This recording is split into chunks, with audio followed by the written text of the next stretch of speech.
Get ready. Start.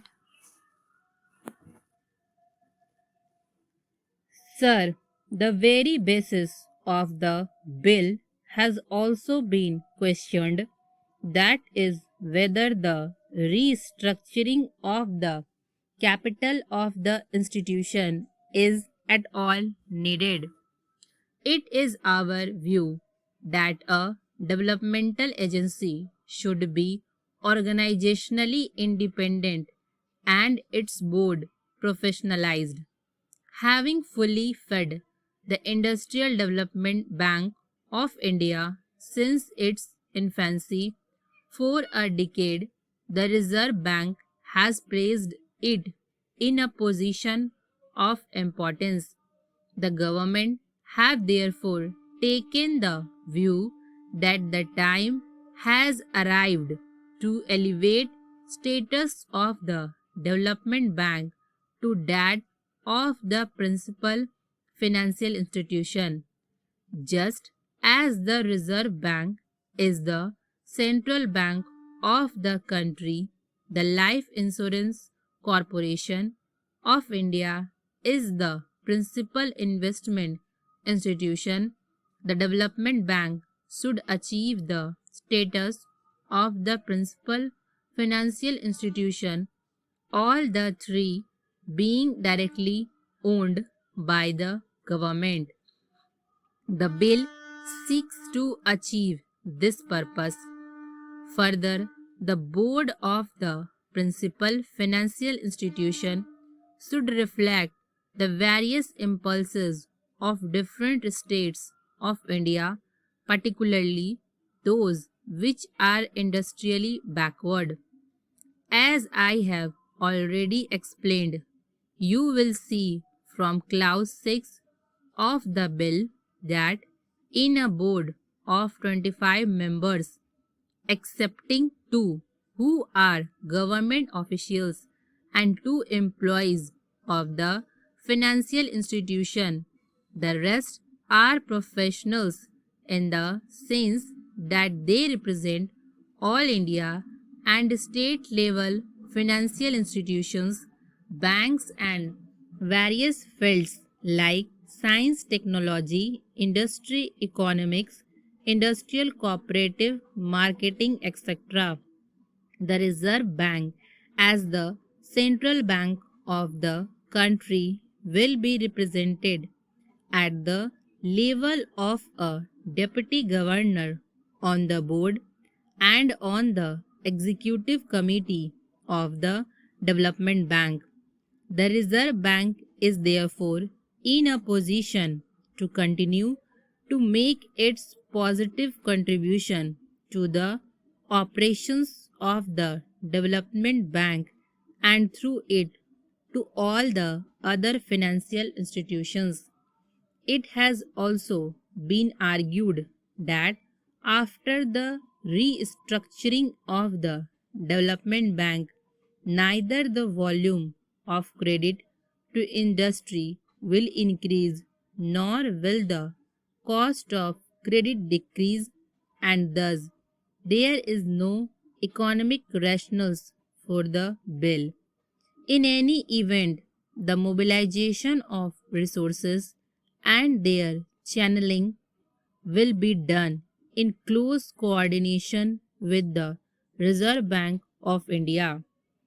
Having elevated the status of the IDBI and made it statutorily responsible for the coordination, the Development Bank and the other financial institutions will work with greater cohesion, and to that extent there will be better development of resources all round.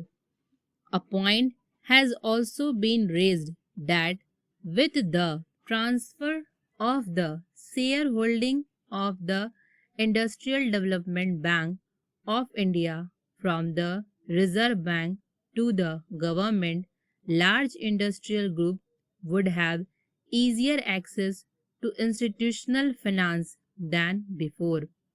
In the second note of dissent by my honorable friends, a similar point has been made that the credit policies to be governed by the institutions have not been defined.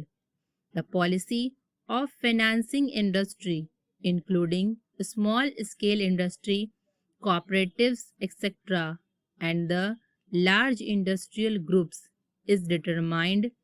It is perhaps not very material whether the Industrial Development Bank of India is directly owned by government or owned through the Reserve Bank. Parliament has therefore the opportunity to oversee the policy being followed by the Development Bank and the other institutions in financing industry in general and the larger industrial groups in particular.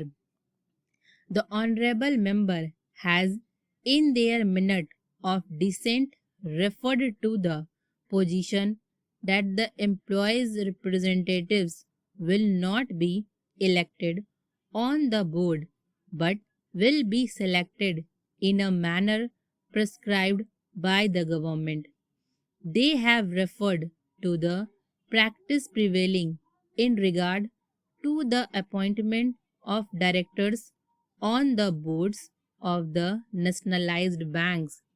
I may inform the House that in the case of the nationalized banks, the scheme framed under the Banking Nationalization Act does not provide as such for a direct election by workmen of their representatives on the boards of the banks, and a representative is chosen out of a panel of three names suggested by the Federation, which, on verification by the Central Labour Commissioner, has the largest number of workmen as members.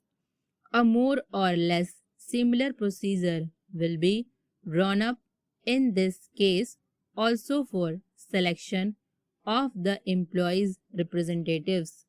I now take this opportunity of paying a tribute to the services rendered by the Reserve Bank of India in feeding the Industrial Development Bank of India from its infancy and having brought it up to its present status so that it could take up the leadership of the other financial institution independently.